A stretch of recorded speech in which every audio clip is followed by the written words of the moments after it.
Hello everyone, welcome back to my channel. Friend, आज मैं आपके लिए लेके आई हूँ बहुत ही क्रिस्पी, टेस्टी, बहुत ही क्रंची, लाजवाब आलू का पकोड़ा। तो चलिए देखते हैं फ्रेंड्स, इसको बनाया कैसे जाता है। मेरे तरीके से आप एक बार ज़रूर ट्राई कीजिएगा। बहुत ही क्रंची, डिलीशियस बनता है फ्रेंड्स। तो आप एक बार मेरे तरीके से ज़रूर ट्राई कीजिएगा। बहुत ही स्वादिष्ट होता है और एकदम क्रंची होता है। तो ये खाने में बहुत ही स्वादिष्ट होता है। तो चलिए देखते हैं फ्रेंड्स, इसको बनाया कैसे जाता है। चैनल को सब्सक्राइब नहीं किया है तो फ्रेंड्स, अच्छी अच्छी रेसिपी पाने के लिए चैनल को जल्दी से सब्सक्राइब कर दीजिए, ताकि मेरी सभी वीडियो का नोटिफिकेशन आप तक पहुंच सके और आप हमारे सभी वीडियो का लाभ ले सके। तो चलिए फ्रेंड्स, वीडियो को स्टार्ट करते हैं और देखते हैं कि आलू का पकौड़ा मैं कैसे बनाती हूँ अपने तरीके से। आलू पकौड़ा बनाने के लिए हमने लिया है फ्रेंड्स 2 आलू मीडियम साइज़ के, 1 प्याज और 2 हरी मिर्ची और कुछ धनिया पत्ती, और ये ऐसे 2 कटोरी हमने बेसन लिया है और स्वाद के अनुसार नमक। तो सबसे पहले हम ये जो बेसन है उसको हम इसका घोल बनाएंगे। तो 2 कटोरी हमने लिया है,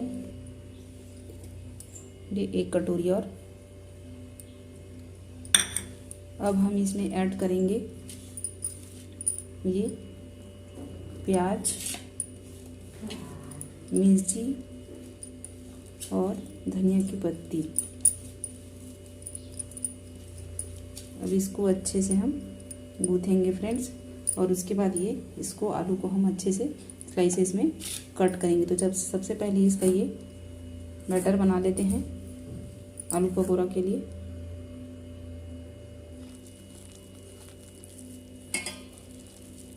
आलू पकौड़ा बनाने के लिए अपने बेसन को कुछ इस प्रकार से अच्छे से इसको फेंट लेना है फ्रेंड्स। ये जो नमक है फ्रेंड्स, इसको आप जब ये बैटर बन के तैयार हो जाए उसके बाद डालिएगा, नहीं तो थोड़ा 4 मिनट के लिए हम फेंटेंगे फ्रेंड्स। आप चाहे तो हाथ से भी फेंट सकते हैं या फिर चम्मच की सहायता से भी इसको फेंट सकते हैं। चलिए आगे का प्रोसेस करते हैं। बैटर हमारा एकदम मस्त बन के तैयार है। इस प्रकार से काट लेंगे फ्रेंड्स स्लाइसेस में। देखिए कितना बारीक मस्त बढ़िया बना है। इस तरीके से सारे स्लाइसेस कर लेंगे। ये जो स्लाइसेस में काटे हैं आलू, इसको सारे को डाल देंगे।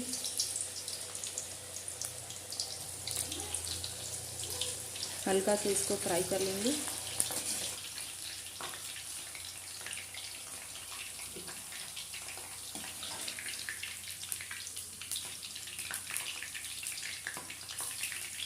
सारे आलू हमने फ्राई करके रखा है, इसको हम इसमें ऐड करेंगे फ्रेंड्स। सारों को आलू बहुत अच्छे से पक गया है। अब इसको सीधा अब इसमें ऐड करेंगे नमक स्वाद के अनुसार। आप चाहें तो इसमें सोडा भी डाल सकते हैं, उससे क्या है वो बहुत अच्छे से फूलेगा। तो चलिए सोडा डाल लेते हैं, खाने का सोडा डाल लेते हैं फ्रेंड्स। बहुत ही खाने में लाजवाब स्वादिष्ट होता है फ्रेंड्स। चलिए अब इसको फ्राई करते हैं।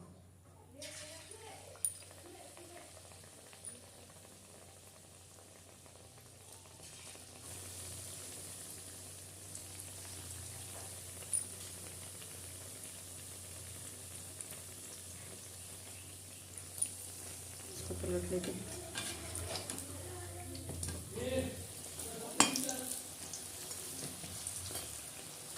मस्त क्रंची क्रंची बन रहा है।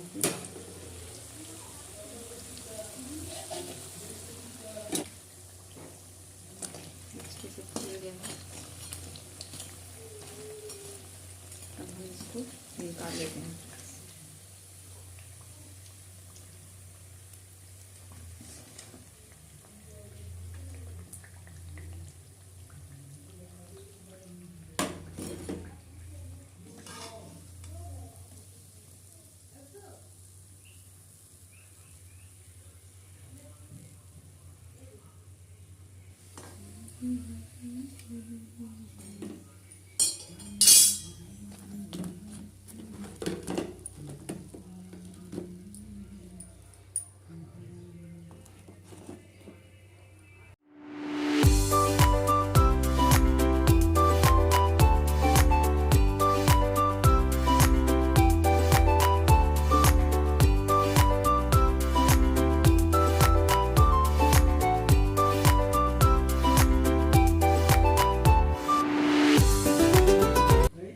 वेरी टेस्टी फ्रेंड, एक बार ज़रूर ट्राई कीजिएगा, मज़ा ही आ जाएगा।